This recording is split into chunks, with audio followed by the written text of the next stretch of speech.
Hoje, no De Bem com a Vida, nós vamos conversar sobre o intestino como nosso segundo cérebro.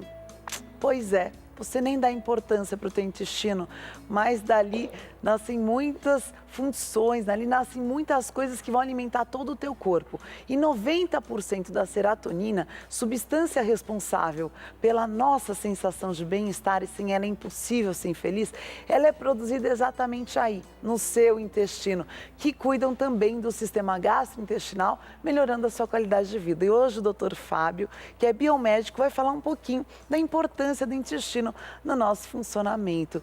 Tudo bem, doutor? Tudo bem. Bem-vindo aqui no De Bem com a Obrigado Vida. pelo convite. Doutora, a mulherada, ainda que tem intestino preso, muitas vezes dá pouca importância ao intestino.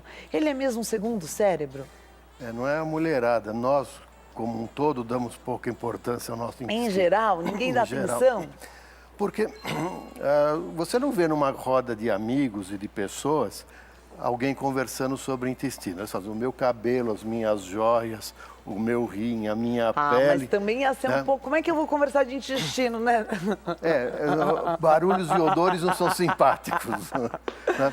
Mas o intestino, ele é a nossa porta de entrada. O nosso sistema imunológico todo está apoiado naquilo que o intestino vai absorver. Os nossos alimentos, os nossos nutrientes, os nossos sais, minerais, vitaminas, entram pelo intestino. Nós só temos duas portas de entrada para o nosso corpo. Uma é a via olfativa, gases e o ar. A outra é a boca. Se nós não cuidarmos de todo esse processo, o cérebro não funciona, o coração não funciona, o rim não funciona, o fígado não funciona. Então, essa analogia com o nosso segundo cérebro é a porta de entrada e estimulação de todos esses órgãos. Então, pode-se dizer que a alegria, o bem-estar, nasce do intestino funcionando bem? Sim, perfeitamente. Imagina você comendo uma substância, um nutriente que o seu organismo reconhece como uma substância estranha a ele. Gera-se todo um processo humoral, imunológico e que vão afetar outros órgãos. Era muito comum na Primeira Guerra Mundial, para mexer com o ânimo dos soldados, os capitães médicos ou os oficiais de patente darem aos seus soldados laxativos, purgantes. Animava? Por quê? Eles estavam empachados, porque se alimentando mal, vivendo mal, sob tensão.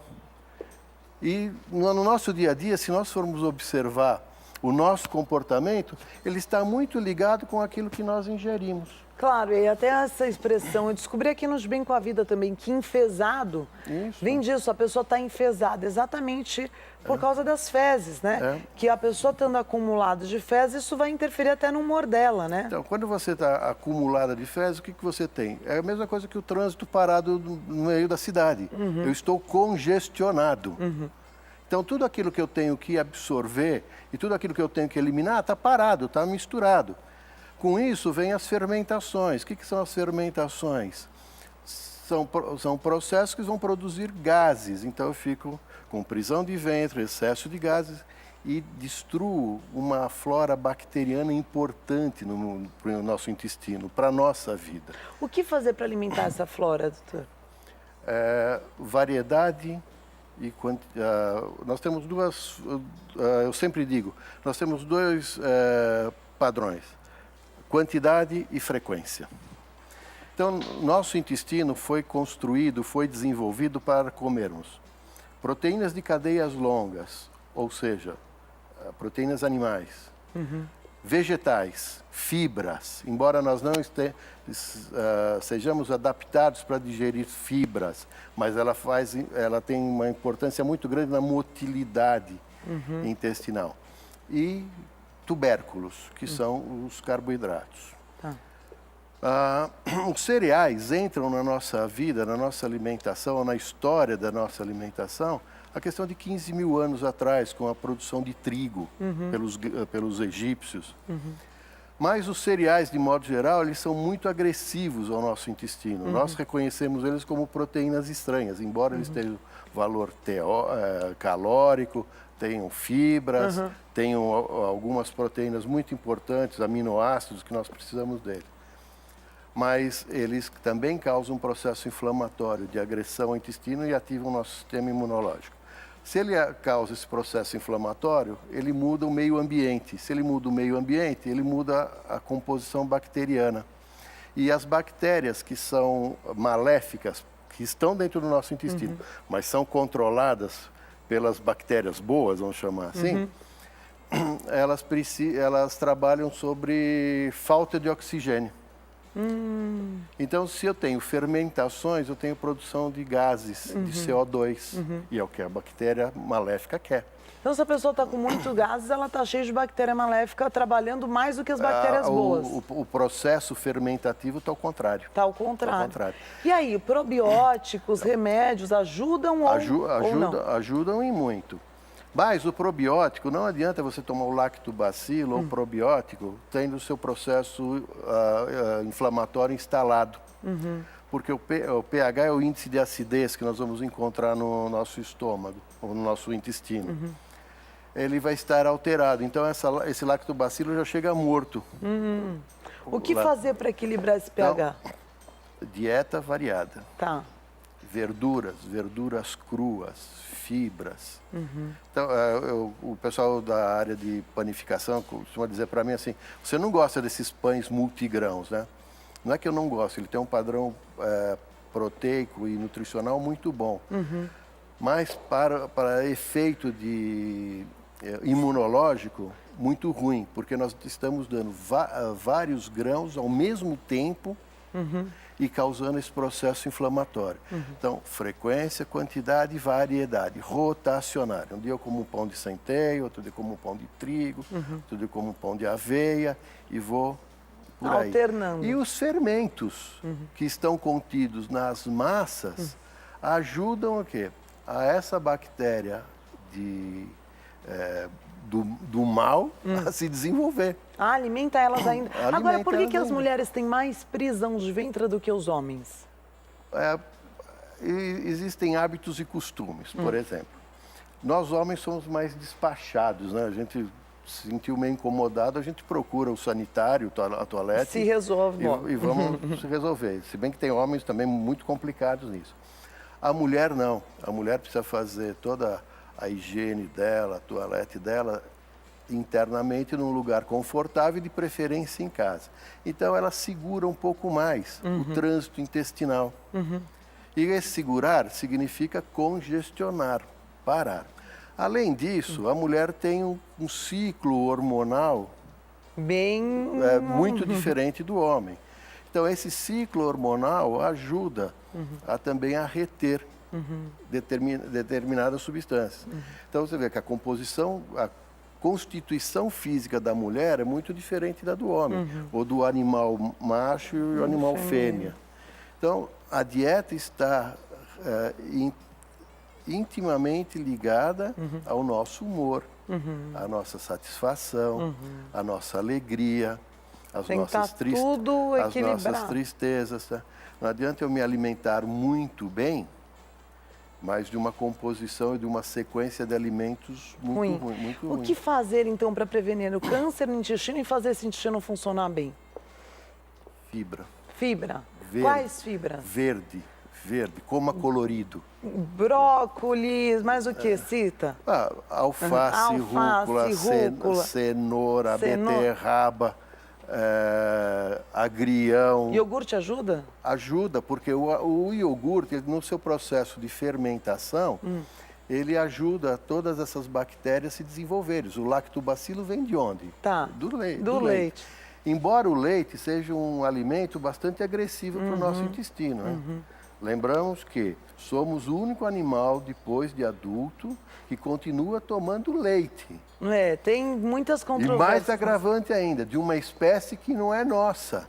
Se nós tomássemos leite humano, ótimo, nós somos Agora, assim. a limpeza intestinal, qual que é a sua opinião, doutor? A limpeza intestinal, se você for tomar laxantes, por exemplo, o laxante é muito abrasivo, ele é muito agressivo. E as lavagens Tá. intestinais? Isso é um paliativo, isso é uma situação de emergência. Tá. O que nós devemos fazer é hidratar bem o nosso intestino também. Muita água ajuda o intestino a funcionar, né? Então, muita água ajuda isso. Não adianta eu tomar um copo de água de 300 ml, quase meio litro, de uma vez. Eu estou com sede, eu tomei glu. Ele encheu o estômago, diluiu todas aquelas enzimas e sais e sucos digestivos e carregou esse negócio para frente. O intestino vai se ver afogado, ele vai retirar essa água rapidamente ou vai mandar para fora, que é o caso da diarreia, manda para fora. Tá. Então nós devemos Beber ingerir água com frequência e quantidades e períodos longos. Durante o dia todo. Então, se você habituar a tomar uma xicrinha de café, o equivalente a uma xicrinha de café de água, a cada 20 minutos, ou cada meia hora, ou cada 15 minutos, e você não vai perceber que você, no final do dia, tomou 3 litros de água. O bom é sempre ter água por perto. É sempre ter água por perto. Como eu faço aqui, quando você está na tua mesa de trabalho, deixa a água lá, sempre vai dando uma bicadinha. Então, você não precisa sentir sede para tomar água. Nós devemos nos hidratar. Pode ser um hábito, né? E criar um hábito, frequência, costume, hábitos, costumes, frequência, quantidade. Eu sempre repito nesse isso. padrão. É dentro dessa toada, assim, desse ritmo. Dá certo. Nada que nós fazemos em exagero é benéfico para a gente. Muito bem. Nós brigamos contra o tempo. Esse a gente não vence nunca. Ah, nunca. Doutor Fábio, hoje, Griciúnas, biomédico, falando um pouco sobre o teu intestino, o seu segundo cérebro, como cuidar bem. Água, boa alimentação e a quantidade e a frequência, como ele ressaltou aqui hoje pra gente. Doutor, para quem quer entrar em contato com você, entender um pouco mais do corpo como um todo. Nós estamos inaugurando um site chamado intoleranciaalimentar.com.br. Montar um site é bastante difícil, você precisa abastecer ele todo dia de informações.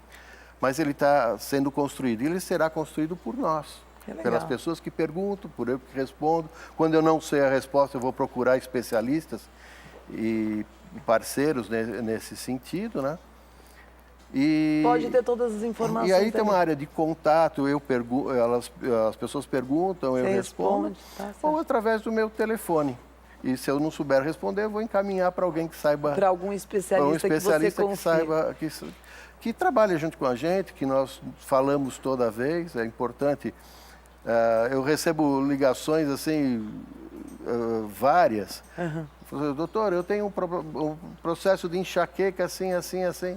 Bom, vamos cuidar da sua enxaqueca. Não serei eu quem vai cuidar, mas eu vou te indicar uma pessoa que especialista no assunto, dentro das suas condições econômicas, dentro das suas condições de planos de saúde, que possam te ajudar a fazer isso daí. Ótimo. Então, um telefone para quem quiser essa ajuda, essa orientação é 11 98 314 4949. Entrou um 9 agora na frente. Ficou tudo complicado, a gente nem sabe mais como é que fala. Outro dia ligaram para mim assim, o seu número está errado. Não. Eu falei, não, está certo. Ele será...